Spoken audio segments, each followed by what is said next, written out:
Hello friends, இன்றைக்கி நம்ம என்ன பார்க்க போகிறோன்னா காளான் பேபிகார்ன் சூப் பார்க்க போகிறோம். இது ஒரு ஹெல்த்தியான டிஷ் தான். தேவையானது பார்த்துக்கலாம். ஃபஸ்ட்டு காளான் எடுத்துக்கலாம். அதுக்கப்புறம் பேபிகார்னை வந்து ரவுண்டாக குட்டியாக கட் பண்ணி எடுத்துக்கலாம். அதுக்கப்புறம் தேவையானது ஒரு ஆனியன், ஒரு 4-5 பூண்டு பல், தேவையான அளவு காரத்துக்கு ஏற்ற மாதிரி பச்சை மிளகாய். அதுக்கப்புறம் என்ன பண்ணியிருக்கேன், கொத்தமல்லியை சின்ன சின்னதாக கட் பண்ணி வச்சுருக்கேன். அப்புறம் ஆனியனையும் கொஞ்சம் கட் பண்ணி வச்சுருக்கேன். அப்புறம் கார்ன்ஃப்ளவர் மாவை வந்து தண்ணியில் கரைச்சி வச்சுருக்கேன். அதுக்கப்புறம் கரம் மசாலா கொஞ்சம் தேவை, மிளகுத்தூள் கொஞ்சம் தேவை.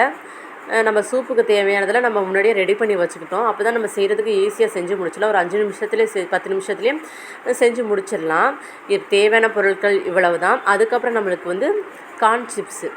இது மேலே சூப் ரெடி ஆனதுக்கப்புறம் இந்த கார்ன் சிப்ஸை நான் சூப்பில் போட்டு சாப்பிட்டா டேஸ்ட்டு எம்மியாக இருக்கும், அட்டகாசமாக இருக்கும். ட்ரை பண்ணி பாருங்கள்.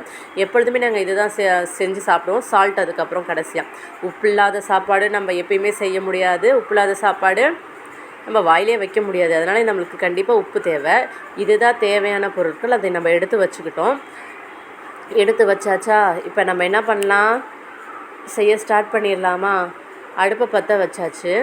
பற்ற வச்சு ஆயில் ஆட் பண்ணி வெங்காயம், பச்சை மிளகாய், பூண்டு எல்லாத்தையும் ஓரளவுக்கு வதக்கினா போதும். ரொம்பலாம் வதக்க தேவை கிடையாது. கொஞ்சோண்டு உப்பு சேர்த்து நம்ம லைட்டாக வதக்கிக்கிட்டால் போதும். ரொம்ப அந்த கண்ணாடி பதம் வர்றதுக்குன்னு அது லைட்டாக ஒரு ஆயிலில் கொஞ்சம் ஃப்ரை பண்ணி எடுத்துக்கிட்டாலே போதுமானது, வதக்கினாலே போதும். அதுக்கப்புறம் என்ன பண்ணிக்கிறோம், காளான் ஆட் பண்ணிக்கிறோம். காளான் ஆட் பண்ணி அதுவும் ஒரு அளவுக்கு ஆயிலில் கொஞ்சம் மிக்ஸ் ஆகிற அளவுக்கு நம்ம வதக்கி விட்டால் போதும். ரொம்ப வதக்கிட்ட டேஸ்ட் மாறி போயிடும். அதுக்கப்புறம் என்ன பண்ணிக்கிறோம், நம்ம எடுத்து வச்சுருக்க பேபிகார்ன் நம்ம ஆட் பண்ணிக்கிறோம். பேபிகார்னை நான் ஃபஸ்ட் டைம் இப்போ தான் ஆட் பண்ணி நான் செய்கிறேன். எப்பொழுதுமே நான் வீக்லி ஒன்ஸ் காளான் சூப் செஞ்சுருவேன். இப்போ தான் ஃபஸ்ட் டைம் வந்து மஷ்ரூம் கூட பேபிகார்னை சேர்த்து செஞ்சு பார்த்தா எப்படி டேஸ்ட் வருதுன்னு நான் இப்போ தான் செய்கிறேன். செஞ்சு பார்த்துட்டு டேஸ்ட் எப்படி இருக்குதுன்னு உங்களுக்கு நான் சொல்கிறேன். கண்டிப்பாக வீட்டில் இருக்க குழந்தைங்களுக்கு நீங்கள் வீக்லி ஒன்ஸ் இதை செஞ்சு கொடுங்க. ரொம்ப ஹெல்த்தியான டிஷ் தான்.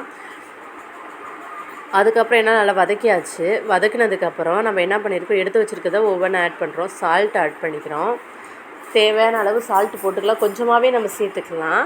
நம்ம தேவையான அதுக்கப்புறம் அதிக கூட சேர்த்துக்கலாம். அதுக்கப்புறம் டேஸ்ட் பார்த்துட்டு மிளகுத்தூள் கொஞ்சம் சேர்த்துக்கலாம். இது குழந்தைங்க சாப்பிட்றதுனால நான் ஒரு அளவுக்கு தான் நான் கொஞ்சமாக சேர்த்துருக்கேன்.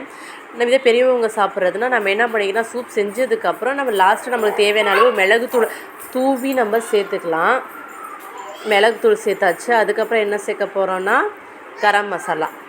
இது வந்து கொஞ்சோண்டு லைட்டாக நம்ம சேர்த்தா போதும். இது நம்ம டேஸ்ட்டுக்காக தான், ஒரு பிளெண்டான இருக்கும். இது கரம் மசாலா நம்ம சேர்த்துக்கிட்டோம்னா நம்மளுக்கு ஒரு டேஸ்ட்டாகவும் இருக்கும், நம்மளுக்கு சாப்பிட்றப்போ ஒரு வாசனையாகவும் இருக்கும். அதனால தான் நான் கரம் மசாலா நான் ஆட் பண்ணுறேன். எப்பொழுதுமே நான் கொஞ்சோண்டு கரம் மசாலா நான் சேர்த்துருவேன். இப்போ பார்த்தீங்கன்னா நல்லா கொதிக்குது, சூடாகிடுச்சு, நல்லா வதங்கிடுச்சு. இப்போயே பார்த்தாலே சாப்பிடணும் போல் இருக்குது. அவ்வளோ கலர்ஃபுல்லாக மிக்ஸ்டாக இருக்குது, என்னமோ வெஜிடபிள் சேலட் மாரி. அதுக்கப்புறம் நம்ம தேவையான அளவு தண்ணி நம்ம சேர்த்துக்கலாம். உங்களுக்கு எத்தனை பேர் இருக்காங்களோ அதுக்கேற்ற மாதிரி நீங்கள் தண்ணியை சேர்த்து உப்பை சேர்த்து நீங்கள் கொதிக்க வச்சுக்கலாம். இது ஒரு 10 நிமிஷம் நல்லா கொதித்து வரட்டும். பார்த்திங்கன்னா தெரியும், இப்போ நல்லா கொதித்து நல்லா வந்துருச்சு ஒரு 10 நிமிஷம். அதுக்கப்புறம் நம்ம என்ன பண்ணுறோன்னா, எடுத்து வச்சுருந்த கார்ன்ஃப்ளவர் மாவை தண்ணியில் கலக்கி வச்சுருந்தோமா, அதை நம்ம ஆட் பண்ணிக்கிறோம். ஏன்னா இது ஒரு கார்ன்ஃப்ளவர் நம்ம ஆட் பண்ணுறது ஒரு ஸ்ட்ரக்சருக்காக தான். நம்ம குடிக்கிறப்ப நம்ம ரொம்ப தண்ணியாக இருக்காமல் ஒரு சூப் பதத்துக்காக இருக்கணுமா, அதனால தான் நம்ம கார்ன்ஃப்ளவரை சேர்த்துக்கிறோம். அது ஒரு ஸ்ட்ரக்சருக்காக இதுதான். இதனால டேஸ்ட் எது நம்மளுக்கு சேஞ்ச் ஆக போகிறது கிடையாது. பார்த்திங்கன்னா தெரியும், சூப் ரெடி ஆகிடுச்சு. நல்லா கொதிச்சு வந்துடுச்சு, நல்லா வாசமாக இருக்குது, கமன்னு இருக்குது. இப்போ நல்லா சூப் கொதிச்சு ரெடி ஆகிடுச்சு. இப்போ நம்ம இதை குடிச்சு பார்த்துட்டு டேஸ்ட் எப்படி இருக்குன்னு பார்க்க போகிறோம். அதுக்கப்புறம் கொத்தமல்லியை தூவிக்கிறோம். கொத்தமல்லியை தூவினதுக்கப்புறம் சூப் பார்க்குறதுக்கே வேறு லெவலில் இருக்குது. அந்த க்ரீனுக்கு அதுக்கும் சாப்பிட்றப்ப கொத்தமல்லி நிறையா சேர்த்துட்டோன்னா அது டேஸ்ட்டும் நம்மளுக்கு நல்லாயிருக்கும். அது நம்ம வாயில் கடிப்படுறப்ப. இப்போ நம்ம வந்து டேஸ்டிங் பவுலுக்கு சேஞ்ச் பண்ணிடலாம். ஒரு கிண்ணத்தை எடுத்து வச்சுட்டேன். அதுக்கப்புறம் தேவையான அளவு சூப்பை ஊற்றிக்கலாம். இது என் குழந்தைகளுக்கு சர்வ் பண்ணுறதுக்காக நான் ஊற்றுறேன்.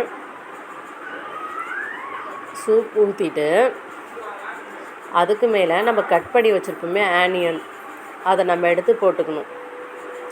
இதை வந்து பச்சையாக நம்ம சாப்பிட்றப்ப வாயில் கடிப்படுறப்ப அந்த சூப்போடு சேர்த்து சாப்பிட்றப்ப அப்படியே சொர்க்கத்துக்கே போன மாரி எனக்கு ஃபீல் ஆகும். உங்களுக்கு எப்படின்னு தெரியல. அதுக்கப்புறம் கார்ன் சிப்ஸை சேர்த்துக்கிட்டு டேஸ்ட் பண்ணுறதுக்கு ரெடி ஆகிடுச்சு. ஒரு ஸ்பூன் போட்டு குழந்தைங்கள்ட்ட கொடுத்துடலாம். அவ்வளோதான், காளான் சூப் ரெடி.